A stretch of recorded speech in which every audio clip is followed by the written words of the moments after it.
Welcome back, APCSA students.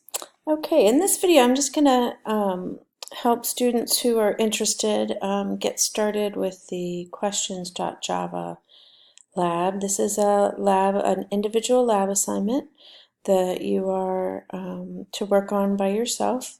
And the idea is that you get used to using existing shell code, which means just sometimes called skeleton code, but some existing code that you're given to work with that framework. Conditional logic, so if-else statements, and also methods. So the specifications you can find on the course materials website, and the idea is that you make a quiz or questionnaire or true-false type questions, and based on the user's responses, they're going to get up to 3 different types of output. So it could be more than 3, but at least 3 types of output. So the first example is would you rather, and so you can see that the first prompt, they have a 1 or a 2 that the user is supposed to enter for which option they choose. And you can see that the user entered a 1, then a 2, then a 1. And based on the responses, the quiz guessed that they were a sophomore. So showing it run again, you can see it's the same questions, but if they enter a 2, 1, 2, it said that you were a senior. So it's just a silly little, kind of like the BuzzFeed quizzes that tell you which Harry Potter house you're in or whatever else. So that is one type of program you could write using this framework. Another type could be something, it could be even more like course specific or something. It could be for a specific course, but this is a true-false one. And so here in the menu, it says, enter a 1 for true and a 2 for false. And so they're trying to answer the questions true or false and trying to get them correct. So here, the different types of output would be how many they got correct and also some sort of message. That wasn't very nice, but you get the idea, hopefully, that 3 different types of questions or prompts for the user. The user types in 3 different, or can type in 3 different answers, and then some sort of output is given based on that. So you probably get the general idea, but sometimes using shell code and just getting used to doing something like this in a computer program can take some time. So shell code means you are given like the layout of the code itself. And so for this program, the shell code is given here, and you're required to use the shell code, and you are required not to change the main method at all. So all the code that you're going to be writing is going to be within the methods, and you can see the method headers have been given to you, which was nice of me. I think last year I made them write the method header. And 3 of the 10 points is that you use this shell code. So possibly the first thing you might want to do is where you take all this and you go ahead and Control C, copy it, and then go to JGrass, File, New, Java, and if we paste it, I'm going to file, save as, questions, saved correctly, and it looks like it's not, so it doesn't compile yet, and that's because the methods you've been given, some of them return integers, and you can see that there's no return in here, so the compiler's mad that these aren't returning integers. Let me see, oh, at least I can do the indents. So it might be a little easier to look at it in here, just so you can,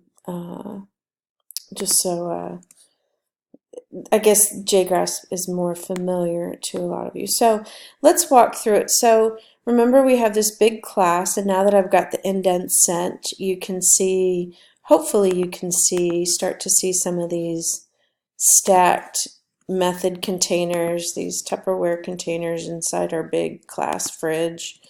And so I'm going to put some spaces between them a little bit more because I think visually you want to start seeing that. You see these methods stacked up. And when we come into a program, we could certainly put our name, but we go to the main method, right? And we want to see what this program does. So we can see we're making an integer variable called total, and it's initialized to 0.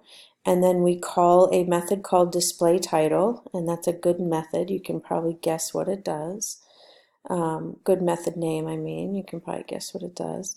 And then you can see we call the question1 method, and that must be returning an integer because it gets added to this total variable that we created up here.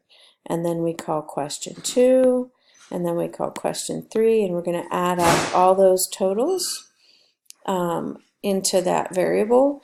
And at the end we call the display results method, and when we call that we pass that total to it so that the total can be, or so the results can be displayed based on what that number is. So if we go down and we look at the first method, this display title method, you can see here's the name of here's the matching method. So here's where you're going to write your code, and it's a void method, so you simply add your code here to display messages to introduce your quiz. And so that would be, in these examples, it might just be this piece, would you rather, or for the true false it would just be this part. So depending on your quiz you can add more to it, but this is just the basic setup for your particular set of questions. For the question1, question2, and question3, in those methods, that's where you're going to prompt the user for input. You're going to read the input, and then you're going to return a value based on the input. So to ask the question, the prompt, you can just do system out print line. To read the input, you're going to need the scanner pointing at system in, and then you're going to return some number. So the scanner piece has actually been created for you up here. It's a class global variable, so all the methods can use it. Just keep in mind that here I called it in. Sometimes in class we've used input. I want you to get used to the fact that this is merely a variable name, and I can call this whatever I want. So for this example, when you want to read from the user, you're going to be using in.next or in.nextInt, one of those terms. So in the question you prompt, you read in the input, and then you return a value based on it. So back to the samples, this would be the printout. You would read in this number, and then the method would return. It might just return a 2, I don't know, but you may want to do something with that 2 before you send it back so that your total, when you print out the result message, so that you get variability enough in the total so that you can have different types of output based on that. So question1, question2, question3 work similarly.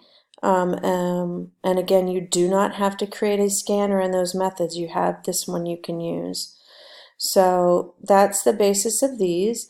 And what they return is getting accumulated in total. So when you go to write your display results method, which is down here at the bottom, this one's going to read in whatever that total is. The total gets passed to it, the value of it gets passed, and you're going to have different scenarios for displaying some sort of result. So the display results portion in the samples would be this, or would be this part. So it's pretty straightforward. Remember, the idea is that you are just getting used to using the shell code, using existing code that's given to you, if-else statements, and methods. So mostly getting used to using methods there. So hopefully you're getting a little more comfortable with methods. That might be it. Here's some comments about the scanner. Note about the shellcode not compiling yet till you return values. And remember, that's what this means. It means these methods return integers. This method returns nothing. This method returns nothing. It just displays output, which is not a return. It's a different concept. So don't forget to look at the grading rubric before you submit, but I think that's enough to get started. So have some fun with this, coming up with your own questions. Reach out if you need help, and happy coding.